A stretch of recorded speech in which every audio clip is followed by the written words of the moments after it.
Hello everyone ਅੱਜ ਆਪਾਂ ਆਪਣਾ ਨਿਊ ਚੈਪਟਰ ਸਟਾਰਟ ਕਰ ਰਹੇ ਹਾਂ ਮੋਟੀਵੇਸ਼ਨ ਇੱਕ ਸਮਥਿੰਗ ਹੁਣ ਤੁਸੀਂ ਮੋਟੀਵੇਟ ਹੁੰਦੇ ਹੋ ਡੇਲੀ ਆਪਣੀ ਲਾਈਫ ਦੇ ਵਿੱਚ ਕੋਈ ਨਾ ਕੋਈ ਤੁਹਾਡਾ ਕੋਈ ਆਈਡੀਅਲ ਪਰਸਨ ਹੁੰਦਾ ਹੈ ਜਿਹਦੇ ਨਾਲ ਤੁਸੀਂ ਮੋਟੀਵੇਟ ਹੁੰਦੇ ਹੋ ਹੈ ਨਾ। ਆਪਣੀ ਲਾਈਫ ਦੇ ਵਿੱਚ ਆਪਣੀ ਮੇਨ ਰੋਲ ਆਪਣੇ ਪੇਰੈਂਟਸ ਪਲੇ ਕਰਦੇ ਨੇ ਹੈ ਨਾ, ਵੀ ਜਿਹੜੇ ਆਪਾਂ ਨੂੰ ਡੇਲੀ ਮੋਟੀਵੇਟ ਕਰਦੇ ਨੇ ਬੱਚਾ ਤੁਸੀਂ ਇਹ ਕਰ ਸਕਦੇ ਹੋ, ਤੁਹਾਡੇ ਵਿੱਚ ਇਹ ਐਬਿਲਿਟੀ ਹੈ। ਕਈ ਵਾਰ ਆਪਾਂ ਨੂੰ ਆਪਣੀ ਐਬਿਲਿਟੀਜ਼ ਦਾ ਨਹੀਂ ਪਤਾ ਹੁੰਦਾ, ਦੂਸਰੇ ਬੰਦੇ ਨੂੰ ਆਪਣੀ ਐਬਿਲਿਟੀਜ਼ ਦਾ ਜ਼ਿਆਦਾ ਪਤਾ ਹੁੰਦਾ ਕਿ ਆਪਾਂ ਇਹ ਕੰਮ ਕਰ ਸਕਦੇ ਹਾਂ ਜਾਂ ਨਹੀਂ ਕਰ ਸਕਦੇ।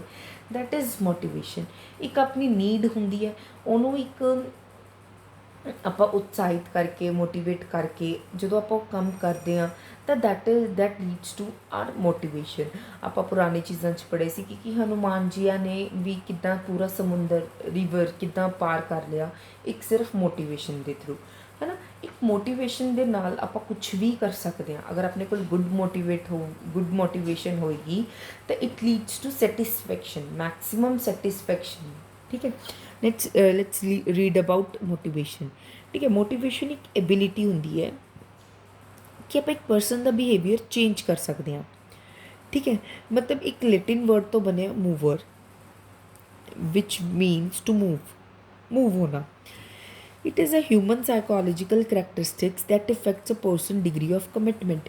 ये साइकोलॉजी है अपने दिमाग के विच ही होंगी है कि पर्सन की कमिटमेंट की डिग्री चेंज। अज वो हाँ ना बोल रहा है, अगर उसको गुड मोटिवेशन मिले तो इंस्टेंटली हाँ बोल सकता है किसी काम में। It converts the ability and energy to do the work into willingness to do. एक काम करना, एक अपनी इच्छा के नाल काम करना, ये उस चीज़ को चेंज करता है। ठीक है, human resources is required to be motivated for making it self star result oriented and committed. Likert has called motivation as the core of management का एक बहुत सेंसिटिव पार्ट होता है motivation.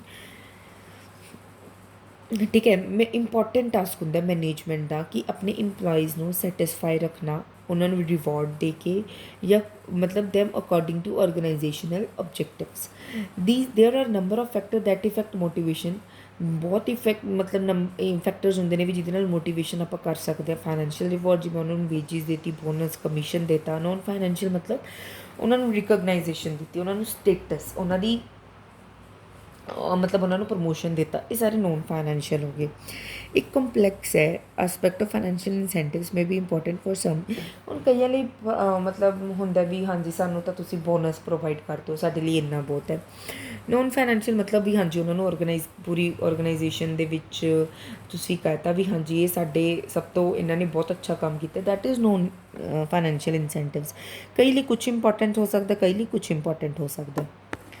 The manager must therefore determine what motivate the human. फिर उन्होंने manager को देखना चाहिए कि किहड़े लोगों की मोटिवेट करेगा। वेरियस डेफिनेशंस ने, तुसीं कोई भी डेफिनेशन रीड कर लियो, मैं पढ़ लेनी हाँ। Fred Luthans, motivation is a process, एक प्रोसेस है which begins with psychological need और डेफिशिएंसी विच ट्रिगर्स बिहेवियर और drive that is aimed at a goal और इंसेंटिव्स। की होंगे दिमाग च ही आंदा, साइकोलॉजिकली मतलब अपने दिमाग च आंदा कि आपां नूं चीज़ चाहिए है, साइकोलॉजिकली नीड होंदी है आपां नूं। फिर जी अपने को डेफिशिएंसी होंदी है, जी अपने को नहीं आती होंगी चीज़, वो तो ट्रिगर करते हैं। जिवें आप एक निशाना लगा के उत्ते गोली चलाने ना, दैट मीनस ए ट्रिगर। ठीक है, भी वो बिहेवियर तो आप ट्रिगर करते हैं, फिर उसनों आप एम बना लें कि अपने ये अचीव करना ही करना है। ठीक है, अपने को वेरियस इतने टर्म्स यूज़ की हुई है। मोटिव की होंगे, मोटिव हुण अपना मोटिव की है कि मैंने बहुत अच्छी लेक्चरार बनना है, दैट इज़ मेरी नीड। हुण आपां नूं भुख लगी है तो भुख की है अपनी भी मतलब जी आपां नूं हंगर है, हंगर दैट इज़ मोटिव। भी मैंने हुण कुछ लभना है, भी मैंने हुण कुछ खाण लई चाहिए, एक नीड है। इमोशंस ने है ना, ऑर्गेनिक स्टेट है भी जी परसन नूं मजबूर कर दिंदी है कि वो अपना गोल नूं किसी तरह अचीव कर ले। ठीक है, मोटिवेशन एक पीपल नूं एनर्जाइज करना कि वो अपनी नीड्स नूं सैटिस्फाई ਇੰਸਪਾਇਰ ਕਰਨਾ ਕਿ ਆਪਣੇ ਡਿਜ਼ਾਇਰਡ ਗੋਲ ਨੂੰ ਕਿਵੇਂ ਤੁਸੀਂ ਫੁੱਲਫਿਲ ਕਰ ਸਕਦੇ ਹੋ।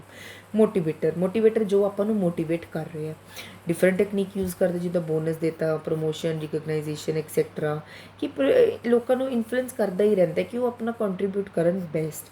2 ਕੈਟੇਗਰੀਜ਼ ਦੇ ਵਿੱਚ, financial motivator, non financial motivator, ਤੁਹਾਨੂੰ ਮੈਂ ਪਿੱਛੇ ਦੱਸ ਚੁੱਕੀ ਹਾਂ। ਠੀਕ ਹੈ। ਮੋਟੀਵੇਸ਼ਨ ਐਂਡ ਬਿਹੇਵੀਅਰ, ਪਹਿਲਾਂ ਆਪਣੀ ਦਿਮਾਗ ਦੇ ਵਿੱਚ ਕੀ ਆਉਂਦੀ ਹੈ, ਨੀਡ, ਫਿਰ ਆਪਾਂ ਟੈਨਸ਼ਨ ਲੈਂਦੇ ਹਾਂ ਕਿ ਹਾਂਜੀ ਆਪਾਂ ਇਹਨੂੰ ਕਿਵੇਂ ਫੁੱਲਫਿਲ ਕਰੀਏ। ਫਿਰ ਗੋਲ ਡਾਇਰੈਕਟਡ ਬਿਹੇਵੀਅਰ, ਫਿਰ ਉਸਨੂੰ ਆਪਾਂ ਵੀ ਆਪਾਂ ਨੇ ਇਹ ਗੋਲ ਹੈ, ਆਪਾਂ ਨੇ ਇਹ ਅਚੀਵ ਕਰਨਾ ਹੀ ਕਰਨਾ। ਫਿਰ ਆਪਾਂ ਨੂੰ ਆਪਣੀ ਜਦੋਂ ਸੈਟਿਸਫਾਈ ਹੋ ਜਾਂਦੀ ਹੈ ਨੀਡ, ਫਿਰ ਆਪਾਂ ਨੂੰ ਰਿਵਾਰਡਸ, ਮਤਲਬ ਅਗਰ ਆਪਾਂ ਨੂੰ ਜਾਂ ਤਾਂ ਰਿਵਾਰਡ ਮਿਲਦੇ ਨੇ, ਆਪਣੀ ਨੀਡ ਸੈਟਿਸਫਾਈ ਹੁੰਦੀ ਹੈ, ਫਿਰ ਦੁਬਾਰਾ ਇੱਕ ਨੀਡ ਜਨਰੇਟ ਹੋ ਜਾਂਦੀ ਹੈ। ਇੱਦਾਂ ਹੀ ਹੁੰਦਾ ਰਹਿੰਦਾ ਹੈ, ਪ੍ਰੋਸੈਸ ਚੱਲਦਾ ਹੀ ਰਹਿੰਦਾ। ਠੀਕ ਹੈ। ਇੱਕ ਇਹ ਚੇਨ ਹੈ, ਪਹਿਲਾਂ ਆਪਣੀ ਅਨਫੁਲਫਿਲ ਨੀਡ ਹੁੰਦੀ ਹੈ। The unfulfilled need generate a feeling of tension in the mind of the individual. He tries to overcome, ਵੀ ਉਹਨੂੰ ਫਿਰ ਹੁੰਦਾ ਵੀ ਮੈਂ ਇਹਨੂੰ ਓਵਰਕਮ ਕਰਾਂ, ਟੂ ਫੋਲੋਇੰਗ ਅ ਡਿਜ਼ਾਇਰਡ ਗੋਲ, ਵੀ ਇਹ ਮੇਰਾ ਇਹ ਗੋਲ ਹੈ ਅਤੇ ਮੈਨੇ ਇਸ ਨੂੰ ਫੋਲੋ ਕਰਨਾ ਹੈ। If employee behavior is acceptable to manager, then he gets reward. ਅਗਰ ਉਹਦਾ ਇਹ ਵਾਲਾ ਬਿਹੇਵੀਅਰ ਉਹਨੇ ਇਹ ਕਰ ਲਿਆ ਤਾਂ ਉਹ ਐਕਸੈਪਟ ਹੋ ਜਾਂਦਾ, ਤਾਂ ਉਹਨੂੰ ਰਿਵਾਰਡ ਮਿਲਦੇ ਨੇ। ਰਿਵਾਰਡ ਜਦ ਮਿਲਦੇ ਨੇ ਤਾਂ ਉਹਦੀ ਨੀਡ ਸੈਟਿਸਫਾਈ ਹੁੰਦੀ ਹੈ, ਫਿਰ ਉਹਦੀ ਟੈਨਸ਼ਨ ਵੀ ਓਵਰਕਮ ਹੋ ਜਾਂਦੀ, ਘੱਟ ਹੋ ਜਾਂਦੀ ਹੈ।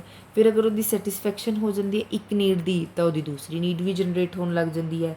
ਫਿਰ ਇੱਦਾਂ ਹੀ ਗੋਲ, ਫਿਰ ਗੋਲ ਡਾਇਰੈਕਟਡ ਬਿਹੇਵੀਅਰ, ਫਿਰ ਆਪਾਂ ਨੂੰ ਕੋਈ ਗੋਲ ਹੁੰਦਾ, ਫਿਰ ਆਪਾਂ ਕੋਈ ਗੋਲ ਨੂੰ ਅਚੀਵ ਕਰਨ ਦੀ ਉਹ 'ਚ ਜਾਂਦੇ ਹਾਂ। ਇਹ ਪ੍ਰੋਸੈਸ ਚੱਲਦਾ ਰਹਿੰਦਾ। The goal directed behaviour is presented in a figure. Yeah. So if employee need are satisfied with suitable reward, they feel motivated। ਮਤਲਬ ਕੀ ਹੁੰਦਾ ਹੈ, ਅਗਰ ਆਪਣੀ ਨੀਡਸ ਆਪਣੀ ਟਾਈਮ ਟੂ ਟਾਈਮ ਫੁੱਲਫਿਲ ਹੁੰਦੀਆਂ ਰਹਿਣ ਤਾਂ ਆਪਾਂ ਮੋਟੀਵੇਟ ਹੁੰਦੇ ਰਹਿੰਦੇ ਹਾਂ। ਠੀਕ ਹੈ। ਆਪਣਾ ਕੰਮ ਕਰਨ ਦਾ ਹੋਰ ਵੀ ਜੀਅ ਕਰਦਾ। ਠੀਕ ਹੈ। ਅਗਰ ਉਹਨਾਂ ਨੂੰ ਨਹੀਂ ਰਿਵਾਰਡ ਮਿਲਦੇ, ਅਗਰ ਉਹ ਅਨਸੈਟਿਸਫਾਈ ਹੁੰਦੇ ਨੇ, ਤਾਂ ਉਹ ਉੱਥੇ ਜਾਂਦੇ ਨੇ ਜਿੱਥੇ ਮਤਲਬ ਐਬਸੈਂਟ ਹੋਣ ਲੱਗ ਜਾਂਦੇ ਨੇ, ਆਪਣੀ ਔਰਗਨਾਈਜੇਸ਼ਨ ਨੂੰ ਛੱਡ ਦਿੰਦੇ ਨੇ ਵੀ ਜਿੱਥੇ ਉਹਨਾਂ ਨੂੰ ਹੋਰ ਬੈਟਰ ਅਪੋਰਚੁਨਿਟੀਜ਼ ਮਿਲ ਰਹੀਆਂ ਨੇ। If they ਕੰਟੀਨਿਊਜ਼ in the same job, ਅਗਰ ਉਹ ਇੱਧਰ ਹੀ ਕੰਟੀਨਿਊ ਕਰਦੇ ਨੇ ਤਾਂ ਉਹਨਾਂ ਦਾ ਇੰਟਰਸਟ ਬਿਲਕੁਲ ਕੰਮ 'ਚ ਚਲਾ ਜਾਂਦਾ ਹੈ ਅਤੇ ਉਹਨੇ ਪੋਟੈਂਸ਼ੀਅਲ ਕੈਲੀਬਰ ਦੇ ਨਾਲ ਕੰਮ ਨਹੀਂ ਕਰਦੇ। ਠੀਕ ਹੈ। ਫੀਚਰਸ ਕੀ ਨੇ, ਮੈਂ ਜਸਟ ਮਤਲਬ ਪੁਆਇੰਟ ਸਮਝਾਉਂਗੀ, ਉਹਦੇ ਅੰਦਰ ਤੁਸੀਂ ਖੁਦ ਪੜ੍ਹਿਓ। ਇੱਕ ਇਨਰ ਫੀਲਿੰਗ ਹੈ। ਠੀਕ ਹੈ। ਇਹ ਆਪਣੇ ਅੰਦਰੋਂ ਹੀ ਹੁੰਦਾ ਕਿ ਆਪਾਂ ਨੇ ਇਹ ਵਾਲੀ ਕੰਮ ਮਤਲਬ ਕਰਨਾ ਹੈ, ਇਹ ਆਪਣੀ ਨੀਡ, ਡਿਜ਼ਾਇਰ, ਐਸਪੀਰੈਂਸ। ਠੀਕ ਹੈ। ਇਹ ਅੰਦਰੋਂ ਹੀ ਹੁੰਦਾ ਆਪਣਾ ਕਿ ਆਪਾਂ ਨੇ ਇਹ ਵਾਲਾ ਕੰਮ ਹੁਣ ਕਰਨਾ ਹੈ। Motivation is a inner feeling, ਆਪਾਂ ਇਹਨੂੰ ਟੱਚ ਨਹੀਂ ਕਰ ਸਕਦੇ। ਗੋਲ ਓਰੀਐਂਟਡ ਕੀ ਹੁੰਦਾ ਵੀ, motivation is a feeling which energises people to work for. Motivation ਇੱਕ ਫੀਲਿੰਗ ਹੁੰਦੀ ਹੈ ਕਿ ਆਪਾਂ ਨੇ